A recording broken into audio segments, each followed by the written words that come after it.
Hello, my name is Lisette Garcia, and I will be discussing a Giving Voice to Values case. The case is titled 18 Player.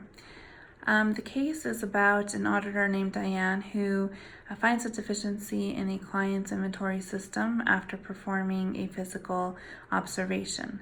She reports her findings to her group, and one of the members, Barbara, suggests that they report the findings to the auditor in charge of the engagement named Jessica. Diane and two of the other members do not want to report the findings because Diane was the one in charge of the physical observation and doesn't want to look bad in front of her boss, and it will increase the time spent on the audit. Haley and Barbara, which are the other two members, do want to report the findings. However, at the end, they take a vote and decide not to tell Jessica. However, Barbara feels she doesn't feel right about the decision. To get a better understanding of where the group's morals lies, I will try to explain Collenberg's model of moral development. It is divided into three sections or levels. Level 1 is the pre-conventional. This is where individuals are more self-centered, where they will only obey and follow laws if it benefits them. Level 2 is the conventional level. This is where individuals become more aware of others' interests and don't want to break the law. The third level is where decisions are based on morals. They weigh the harm and the benefits of society and ultimately choose what is best for society. This is also where if a law is considered unethical, they will do what is ethical, even if it means breaking the law. The issue here is that there is part of the group that wants to tell Jessica about the deficiency, and some that don't want to report the findings.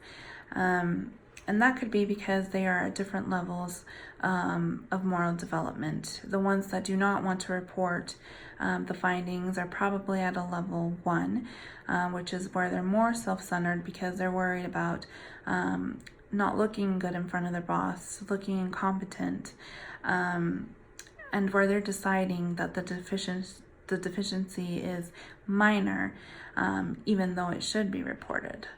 The other two members of the group are probably at a level 2 or 3.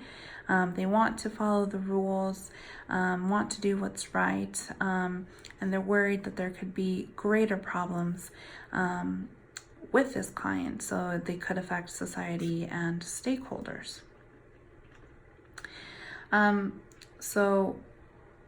What would you do and why? So first I would try to individually try to approach Diane in a calm manner and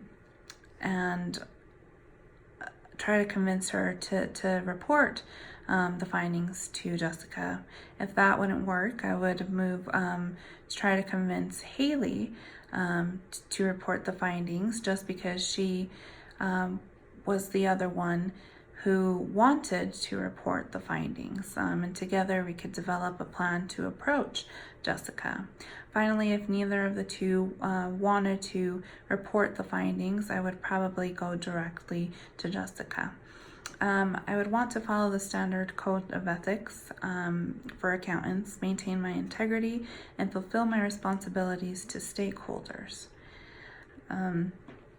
The objections I would expect from my Diane would be that it was a minor deficiency and that there would be more time spent on this audit.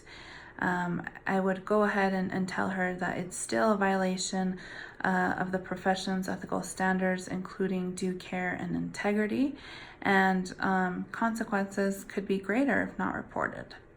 The objection I could see coming from Haley would be that the other members of the group might be upset if we report it to Jessica. the company's and the members' reputation is on the line. Also, there is a responsibility to the stakeholders, and that's what I would try to convey to her. In our career, there will be difficult decisions to make. However, if we have a set of tools that help guide us, hopefully we will be better equipped to make these hard decisions. That's it. Thank you for watching.